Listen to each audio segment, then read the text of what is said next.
શું નામ છે આપનું? નીતિન જટાશંકર ગોર. શું સમસ્યા હતી ને કયા વિસ્તારમાં હતી? સરપટ નાકા બહાર નાગનાથ મંદિર પાછળ રાતી તરાવડી કહેવાય. અહીંયા હમીસર ઓગનાય એટલે પાણી આવે, બરોબર. અહીંયાથી નિકાલ છે ત્યાંથી. હવે આગળ જતા બધે ધારાસભ્યની ગ્રાન્ટમાંથી મુકેશ ઝવેરીની એમાં કેનાલ બનાવવામાં આવી હતી. એ કેનાલ ગટર લાઈન યોજના આવી ભૂકંપ પાછળ, એમાં ગટર લાઈન નાખી ને પૂર નાખી દીધું એટલે કેનાલ થઈ ગઈ બંધ, એટલે આ પાણી બ્રેક છે. એ કેનાલ સાફ થાય આખે આખી, કંટ્રાટીએ પોતાના પૈસા બચાવવા માટે ગટર લાઈન આ ખોદાયેલી કેનાલમાં નાખી દીધી છે. એટલે આખો નગરપાલિકા સંડવાયેલી છે આમાં, ને અમે એનો ભોગ બની.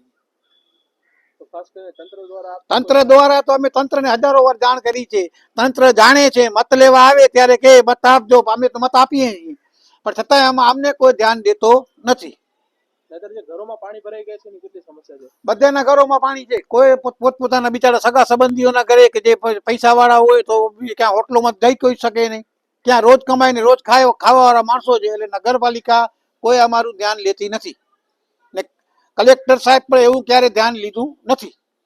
ખાસ કરીને તંત્ર પાસે હવે તમારી શું રજૂઆત? અમારી એક રજૂઆત છે કે તંત્રને ખાસ કરીને તમે કહો છો કે મોદીના મકાન છે, ગરીબ આવાસ યોજના છે, તો એવા માણસોને આપો કે જેને સાચા માણસોને ન્યાય મળે, જેનો ખરેખર ઝૂંપડપટ્ટીમાં મકાન હોય, ક્યાં બીજે ક્યાંક કારણ એનો કોઈ આધાર ન હોય, એવા માણસોને આપો ને. તમે પૈસાવાળાને આપી દીધું, પૈસાવાળા કને 10 છે, 10,000 ભાડા આપ્યા છે. બધે ચેક કરો, જાઓ મોદીના મકાનો બધે કને, બધે ભાડા ખાય છે આખી બિલ્ડિંગોમાં. તમને હું પ્રૂફ કરી બતાડું કેટલા ભાડુઆત છે ને કેટલા મકાન માલિક છે ને બીજા એ મકાન માલિક કને શું શું આધાર પુરાવા છે.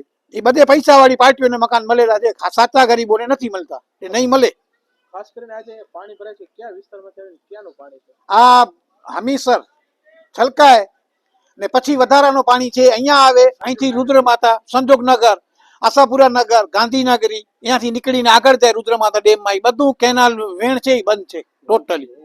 તમારા પાછળ જે દેખાઈ રહ્યું છે વેણ એ ક્યાંનું છે? એ આશાપુરા નગર મારી પાછળ દેખાય છે. એ હમીસરનું પાણી બધે ચારે બાજુ ફરવી વળ્યું છે.